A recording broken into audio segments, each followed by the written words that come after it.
Salam damai bagi ibu bapak saudara jemaat GKI Klasik Solo. Mari sebelum kita mendengarkan sapaan cinta kasih dari Tuhan, kita bersatu hati di dalam doa. Bapa, kami mengucap syukur, kami berterima kasih atas hari baru, atas kegembiraan dan kesehatan. Boleh lagi Engkau berikan kepada setiap kami. Saat ini bersama dengan saudara-saudara kami mau bersatu hati, bersatu pikiran untuk mendengarkan firman Tuhan. Tuhan kiranya hadir bagi setiap kami, karena kami anak-anak-Mu siap untuk mendengarkan. Amin. Bacaan kita pada hari ini terambil dari 2 Korintus pasal 8 ayat 16 sampai 24. Demikian firman Tuhan. Syukur kepada Allah yang oleh karena kamu mengaruniakan kesungguhan yang demikian juga dalam hati Titus untuk membantu kamu. Memang ia menyambut anjuran kami, tetapi dalam kesungguhannya yang besar itu, ia dengan sukarela pergi kepada kamu. Bersama-sama dengan dia, kami mengutus saudara kita yang terpuji di semua jemaat, karena pekerjaannya dalam pemberitaan Injil. Dan bukan itu saja, ia juga telah ditunjuk oleh jemaat-jemaat untuk menemani kami dalam pelayanan kasih ini, yang kami lakukan untuk kemuliaan Tuhan dan sebagai bukti kerelaan kami. Sebab kami hendak menghindarkan hal ini, bahwa ada orang yang hendak dapat mencela kami dalam hal pelayanan kasih yang kami lakukan dan yang hasilnya sebesar ini. Karena kami memikirkan yang baik, bukan hanya di hadapan Tuhan, tetapi juga di hadapan manusia. Bersama-sama dengan mereka, kami utus seorang lain lagi, yakni saudara kita yang telah beberapa kali kami uji, dan ternyata selalu berusaha untuk membantu. Dan sekarang ia makin berusaha karena besarnya kepercayaannya kepada kamu. Titus adalah temanku yang bekerja bersama-sama dengan aku untuk kamu. Saudara-saudara kami yang lain itu adalah utusan-utusan jemaat-jemaat dan suatu kemuliaan bagi Kristus. Karena itu, tunjukkanlah kepada mereka di hadapan jemaat-jemaat bukti kasih-Mu dan bukti kemegahan-Ku atas kamu. Ya, ibu bapak saudara, saya sempat bertanya-tanya, mengapa gereja kita, Gereja Kristen Indonesia, begitu ketat perihal administrasi gereja?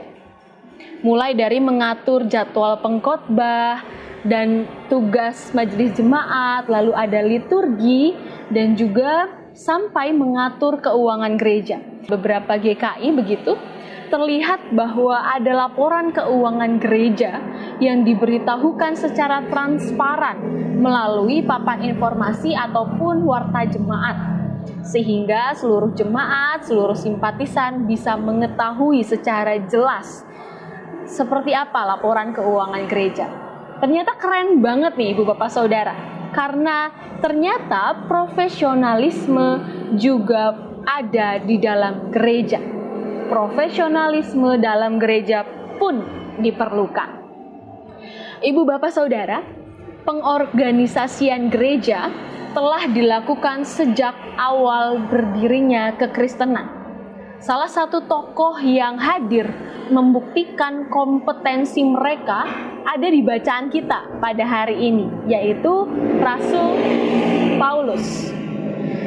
Rasul Paulus, kita tahu bersama bahwa konteks pada saat itu adalah jemaat kekristenan mula-mula ini sangatlah solid. Dikatakan mereka menjual harta pribadinya untuk menjadi milik bersama. Memberikan persembahan untuk menolong sesama yang sedang dilanda kesulitan dan penderitaan. Sehingga jumlah materi hasil dari persembahan bukanlah uang yang sedikit, sangat banyak jumlahnya.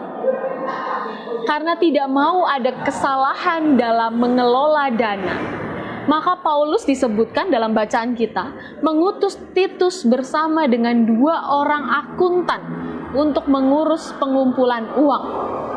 Utusannya adalah orang-orang yang sangat terpercaya, yang memiliki kemampuan di bidangnya dan sangat bertanggung jawab.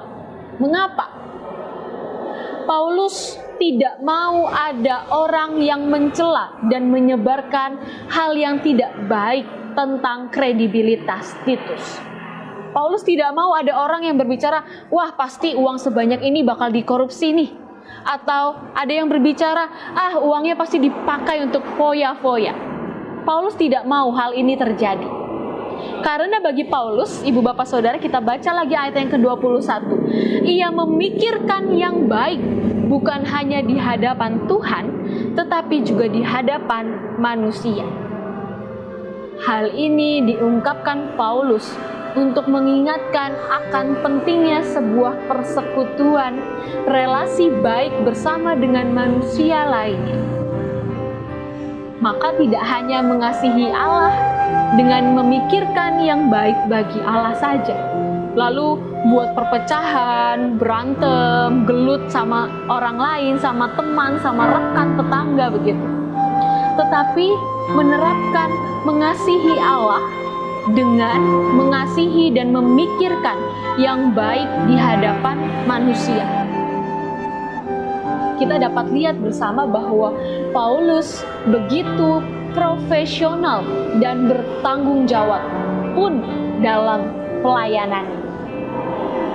Ya, ibu bapak saudara, selama ini mungkin kita hanya tahu bahwa sikap profesional hanya bisa diterapkan di dalam pekerjaan saja.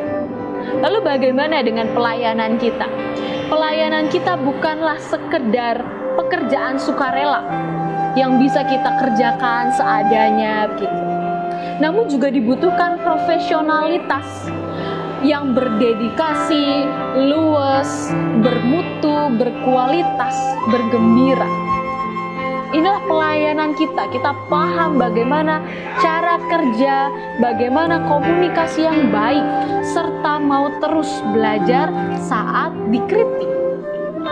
Ucapan syukur atas anugerah keselamatan dari Tuhan, kehidupan kita saat ini juga perlu diperlihatkan dari bagaimana profesionalitas kita dalam melayani, dalam memikirkan yang tidak hanya baik di hadapan Tuhan, tetapi juga di hadapan manusia.